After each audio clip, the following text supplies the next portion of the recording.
Within the pages of comics books are just a multitude of characters of many different origins. Some superhuman, some just regular old human, and some even gods among us. Now the concept of gods is a tricky one both in Marvel and DC, as you see many self-proclaimed gods are just, well, that's self-proclaimed. But don't worry, because today hopefully you'll have a better idea of who really comes out on top. What is going on, all you nerdy folk out there? My name is Jack, and welcome back to Top 10 Nerd. Now I hope you're as excited as I am, because today we are going to be taking a look at some of the most powerful gods in all of comic book history. This includes both Marvel and DC, and man, am I ever like a mythology nerd, so anything about gods and myths and whatnot it just gets me going. Now if after this video you realize that you really like hearing us talk about gods in comic books, then I highly recommend you check out our video on the top 10 DC gods that are just way too overpowered, hosted by none other than David, who did a fantastic job. Now with that in mind, let's get into today's list, shall we?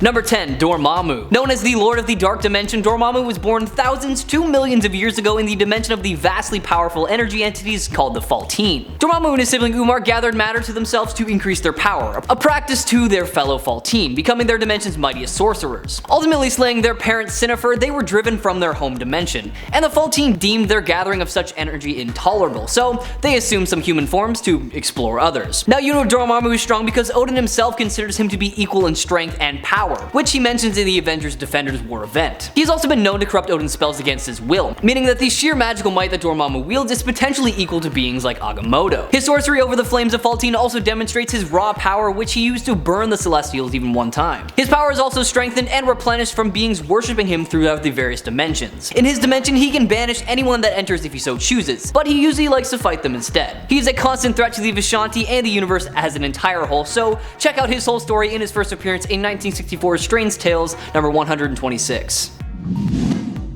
Number 9. Trigon. Now if you're like me, then your first introduction to Trigon was through the Teen Titans show that aired in 2003 all the way to 2006. But trust me when I say that there is more to the character than what the show, well, showed. Trigon came into existence thousands of years ago when a group of humans abandoned life on Earth and then established a group of pacifists in the interdimensional world of Azarath. Embracing the concept of peace, these humans exorcised the dark passions of their souls from their bodies and cast it beyond the Great Door of Azarath into the Netherrealm. And then this leftover evil energy floated into space for years before finally coalescing into a single physical form. The last inhabitants of an alien world summoned this darkness from the ether and it impregnated a woman from the Order. And then 9 months later, Trigon was born. Very early on, Trigon showed just how evil he was as he killed every single member of that pacifist group, including his own mother, and then within a year he had conquered that entire planet. Now, Trigon is rarely shown at full power, but from what we've seen, thanks to his demon physiology, he is capable of Eldritch Blast, size alteration, reality-altering magic, illusion magic, and transformation. Definitely check him out for yourself if you've got the time, starting with his first appearance in 1981's New Teen Titans number 4. Number 8. DARKSEID. One of the eldest and first new gods, DARKSEID is the tyrannical ruler of the world Apocalypse. As a new god, he is a conceptual being that exists outside the normal universe in a realm called the Fourth World. DARKSEID has also been called the god of evil, and while there are a few in the multiverse that could surpass him in his monstrousness, DARKSEID is probably more accurately known as the god of tyranny. DARKSEID's ultimate goal is to rule the universe and eliminate free will entirely. In his never-ending quest to possess the dreaded anti-life equation, there are a few lengths that the new god won't go to in order to make his dream a reality. He's conquered a countless number of universes, as few can actually stand up to his powers. He's armed with super strength, telekinesis, immortality, energy and mass manipulation, his omega powers, and a seemingly countless number of others. Honestly, there's little he can't do. Whenever DARKSEID arrives on the scene, it's typically an all-hands-on-deck scenario. Only beings with Superman-level power and above are able to hold their own against the new god. Even though he and Highfather are equal in strength, DARKSEID is far more vicious and deadly out of the two, and that's why he is on this list today. Check out his story starting with his first appearance in 1970's Superman's pal, Jimmy Olsen, number 134. Number 7. Morpheus. Also known as Sandman or Dream, Morpheus is the lord of all that is not real, meaning dreams and stories. He came into existence once the first life forms were capable of complex thought and began dreaming, and that's when he became one of the Endless, the children of time, personifications of ideas and concepts that were tied to life, and were fated to fulfill their functions until the universe ended and all life disappeared from the cosmos. As the personification of dreams, he possesses absolute control over sleep, dreams, nightmares, and even insomnia, and this has granted him other powers such as, but but not limited to, cosmic awareness, energy absorption, metamorphosis, telekinesis, and of course, the standard superhuman strength, stamina, and reflexes. Now interestingly enough, despite being immortal, Morpheus was able to die, and actually did at one point, which caused a reality storm that rippled across time and space. Gods like Darkseid may pose a universal threat, but Morpheus existed in any and all dimensions in which there are dreams, and that makes his reach so much further and just a little bit more terrifying. Check out Morpheus for yourself, starting all the way back in 1989 Sandman Volume 2, number 1. Number 6. Chaos King. Amatsu Mikabashi is none other than the Chaos King, the god of evil, chaos, and the stars to the followers of the Shinto religion in Japan. He possessed the conventional abilities of one of the kami, the order of Japanese deities, such as superhuman strength, speed, durability, agility, endurance, and recuperative abilities, as well as high ability to wield some form of potent Japanese dark magic, a brand of sorcery that seems especially effective against the Olympian deities. His physical strength, at least in his main incarnation, is considerably lesser to that of Zeus or Izanagi per se, and is roughly equal to that of the average kami, but Mikabashi can project energy on a scale at least rivaling that of Zeus and Izanagi. Like the Asgardians, the Japanese gods are extremely long-lived but not truly immortal like the Olympians, as they tend to age at an extremely slow rate upon reaching adulthood and are 3 times denser than normal human beings. During the events of the Chaos War, we catch a glimpse of Chaos King teamed up with Necra and none other than the Grim Reaper and Abomination to fight against the other gods. He even goes as far as unleashing Carrion Crow, Eater of the Dead, to antagonize the revived X-Men members. Now all in all, he is brutal in terms of methods and isn't really too easy on the eyes, so check him out for yourself, starting with 2006 Thor, Blood Oath number 6.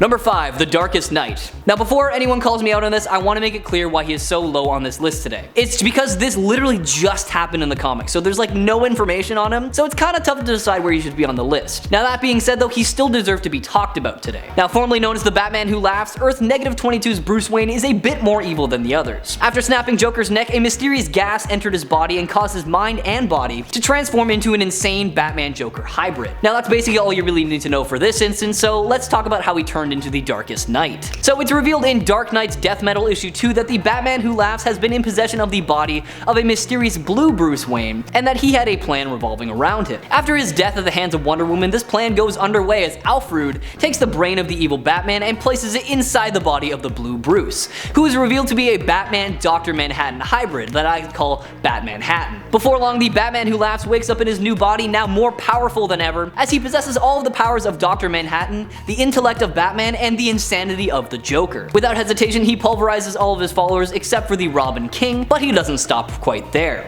The Batman Who Laughs has no interest in being the pure blue-like character. Instead, he alters his shape yet again to become a monstrous creature of shadow. Put simply, this is the most powerful Batman we've ever seen to date, and I personally can't wait to see what's to come. Check out the lead up to this reveal starting with 2020's Dark Knight's Death Metal number 1.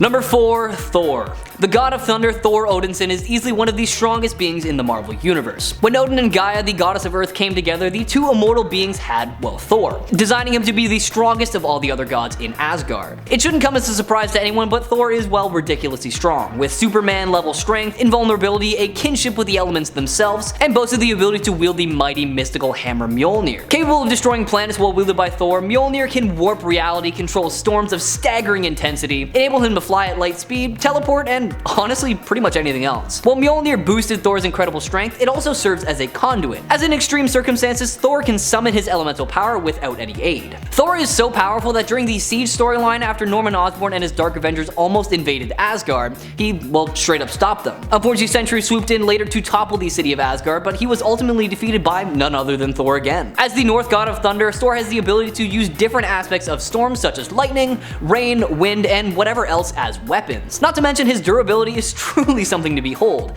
as in Thor number 300 he withstood the energy blast from the Celestials themselves. He's also been able to fight off the Frost Giants for months at a time without needing to even rest or have any sustenance of any kind, in Thor the Trial of Thor number 1. In his warrior mindset state, Thor's strength and stamina can increase exponentially, but it takes possession of him in some sort of way. It's like a blind fury that will attack everyone around him, including his friends and allies. Now truly, there are few mortals who can challenge the Thunder God. Check out his soul story starting with 1950's Venus, number 11. Number 3. The One Below All. Residing in the lowest depths of the underworld known as the Below Place, the One Below All is the dark counterpart of the One Above All. It is the source of the mutagenic third form of gamma energy, which allows it to use gamma mutates to manifest itself whenever it feels it's necessary. The One Below All is actually what gave the Hulk his powers in the first place, as the gamma bomb test partially opened the green door that Below was kept behind. Fast forward through some really cool events that you should definitely check out for yourself, and we see the One Below All possess the body of Brian Banner as the Devil Hulk, Walter Longkowski as Sasquatch, and the Absorbing Man, which led to the final battle of the Immortal Hulk arc. Revealing its true form, a giant green cloud of crazy gamma energy, the One Below All torments the Hulk so much that Bruce Banner and the Hulk actually separate. However, Absorbing Man was able to reroute the gamma energy that the demon was using into the Hulk's body, and with one just big old thunderclap, the One Below All was stopped, at least that time anyways. One Below All is just way too strong, and I will be surprised if he ever appears in, well, anything really. I highly doubt we'll see him anytime soon, so check him out in his first appearance in 2018's Immortal Hulk, number 5. Number 2. The One Above All. Now we can't talk about the One Below All and not go over the One Above All. Easily one of the most powerful beings across all comics, the One Above All is the embodiment of unknowable concept of the transcendent other. With limitless power, he's the one who jump-started reality as we know it, and created whatever rules govern the cosmos and the ethereal entities that run them. He can often choose not to interfere in matters, though he rarely reveals himself to individuals. However, a few times that has happened, like with Peter Parker, and even the time he appeared as Jack Kirby to the Fantastic Four. He is the anchor point for all the power and magic that exists in the multiverse. Now it's rumored that the One Above All might even be Stan Lee himself, as he's capable of creating or destroying all reality should he so choose. In Thor Annual number 14, Thor discusses the existence of the One Above All by saying that it's humbling to know that while the Living Tribunal is one of the most powerful beings in all of the universe, the One Above All who created everything must just be greater than all of his creations combined. The One Above All comes to Peter Parker as a beggar to comfort him after the webhead falls into a spell of depression. He doesn't understand why his life just seems like one big tragedy after the next. But the One Above All reminds Peter of all the good that he's done and the people that he's saved. It was a truly touching issue that introduced us to the true god of the Marvel Universe, who gave Peter the advice he needed to live a long and happy life. So check it out for yourself in 2007's Sensational Spider-Man number 40. Number 1. The Presence. Now we talked about Marvel's true god, so let's take a look at DC's answer to that same question. Put simply, the Presence is the fictionalized counterpart to the god of the Abrahamic but mostly Christian religions. It is considered infinite and eternal and second only to the Primal Monitor, which is essentially the writer or the canvas and paper of whatever comic book he's featured in. Ignoring that, the Presence is otherwise absolute in power. While it can still be hurt or killed like most other deities, the Presence will actually come back. This form that you see the Presence in normally is actually one of the many that he's taken throughout the course of history, so let's go over some of the more well-known. The voice form is the disembodied voice of God that spoke to and empowered Jim Corrigan as the Spectre, and it's actually the primal force in charge of the Spectre's powers. This is the most active version of God seen, to the point that it even answers the Spectre's prayers by resurrecting the murdered Justice Society. When the voice uttered the first word, it created the word, and it was already being traced by Destiny in his book. Now the hand form is, well, a hand that was seen coming out of the nebula at the moment of creation. This is the presence that the rogue guardian Krona saw when he went back to the beginning of time. The hand has been seen again by the Swamp Thing, Deadman, and the Phantom Stranger when heaven was threatened by the return of the original darkness. And finally, the presence is an unseen entity who commences the allegiance of the host of angels. Check out this god in its first appearance in 1940's More Fun Comics number 52. Alright, that'll be it for this video, everyone. If I didn't get around to talking about one or more of your favorite gods in comics, then let us know in the comments below, and who knows, maybe they'll pop up on a future list. Maybe even part 2 of this one. Now if you haven't already, subscribe to Top 10 Nerd to stay up to date on all things nerdy, and while you're at it, why not ring that notification bell so you know whenever we upload a video. As always, my name is Jack, thank you all so much for watching, and make sure to stay nerdy, my friends.